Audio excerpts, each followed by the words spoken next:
So here's our little case study as an example of application of the best available science concept.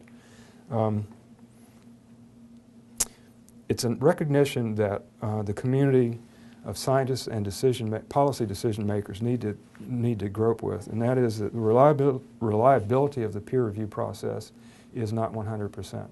There are, I could share experience with you that I've had in three-lettered organizations of government in which very, very ugly peer review took place, just profoundly bad. On the other hand, peer review works for us, and we're going to stick with it. I just think it's going to change over a period of time. Peer review fails in the judicial system. I started by saying that I think the judicial industry system got it right with Frye standards and Dalbert standards by saying you must meet requirements to be introduced as evidence in the court. But as we well know, and as Parker showed in 2003, there are innocent people in jail, right? And DNA has confirmed they could not have committed this crime. So the jury of your peers gets it wrong X% of time. So peer review is not an inherently perfect process. And as we said, we've seen that many times in government funding of research. And I pointed out the example of how GPS was basically contrary to peer review. I think GPS would have happened someday anyway, but it happened then. It's very interesting, the trade-off as you get into more and more reduced scientists, more and more specialty within physics or within biology or medicine. You have fewer and fewer people who are actually contributing to the basic research. And what that means is when you convene a body, a study panel, to evaluate proposals or to evaluate manuscripts, the idea of blind review is actually approached as being a joke. Because there are only 3 or 4 other people in the world who have the level of specialty that you do, they're the people who are going to be doing the blind reviews, and they know exactly who wrote the paper. So it gets to be more and more difficult the more specialized a particular scientific trajectory is. So we give examples of this at the bottom with phlogistons. Have you ever heard of those?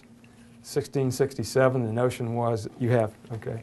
1667, the notion was that materials, substances, had some animus, some quality that when exposed to either an explosion or long-term to oxygen, what would happen is rust as we know it, but phlogiston went away and it's replaced with a concept called oxidation, which we understand very well in chemistry, right? Phlogistons bit the dust. Another was stomach ulcers, which I was brought up to believe were caused by stress, and now we think that it's really a bacterium, the Helicobacter pylori. What is the impact of, let's say, silicone breast implants on the health of women who have silicone breast implants? What is your understanding of the liability there? Yes, sir. You're not totally healthy. I think you're more likely to get breast cancer. That's exactly what I thought. Exactly. But it turns out the evidence is the Institute of Medicine, part of the National Academy, did a thorough study, and chapter after chapter, from renal systems, cardiovascular, pulmonary, dermatological, the conclusions of every chapter is no adverse impact. Stunning. That's not what I thought. But if you go to the actual science, you say, wow. So groupthink was involved, and it's still involved. I mean, you people are the brightest people around, and we all think the same thing. So, speaking of silicon, SI, one of the important factors, yes, sir? Maybe you've addressed this earlier and I missed it, but doesn't that issue come up because it's possible that there is harm? I mean, there's a sensible basis within your rules that there is harm, and the political people have a need, say political or court, has a need to assess harm today versus 8 years and 13 studies and peer review later.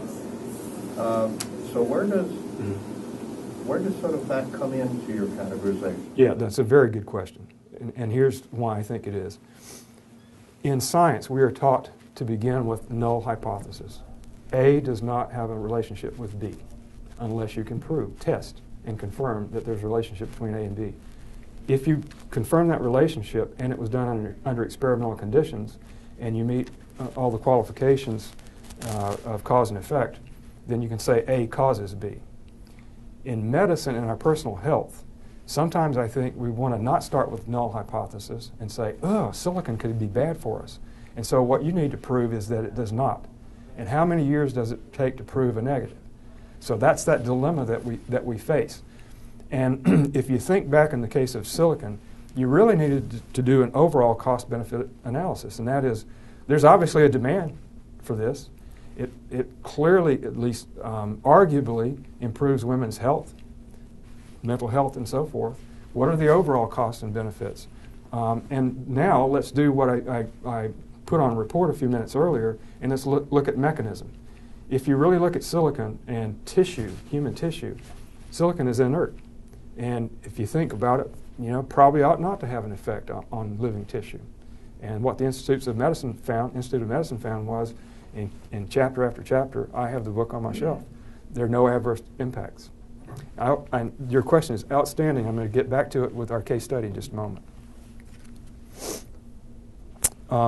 And something that we like to mention here in terms of policymakers is the issue of psychological phenomenon called groupthink. You get a body of people together, and we need to make decisions, and there's only so much time.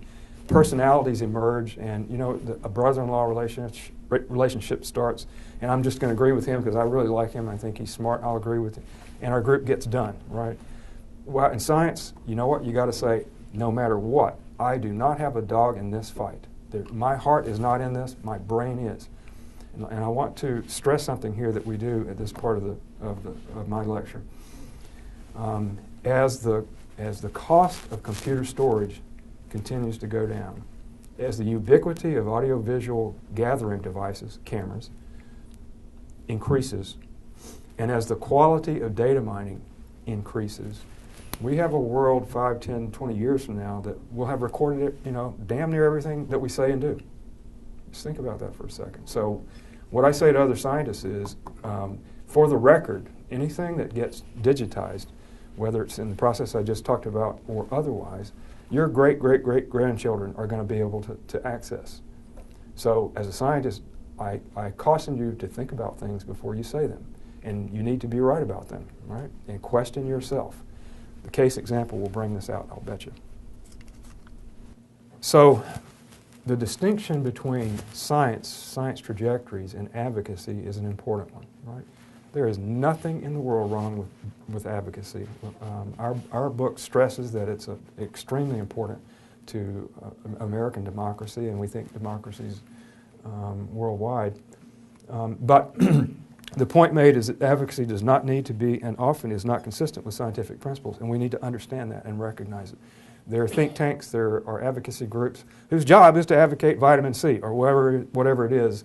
There are think tanks in the Midwest that do nothing more than figure out how to jam more high fructose corn syrup into products. That's their job. They're advocates. That's not being scientific. It's economic, baby. And there's nothing wrong with advocacy groups, and that's what we're saying here, but we need to understand the distinction between those and science, which sets up the case study that I will begin and we will end with.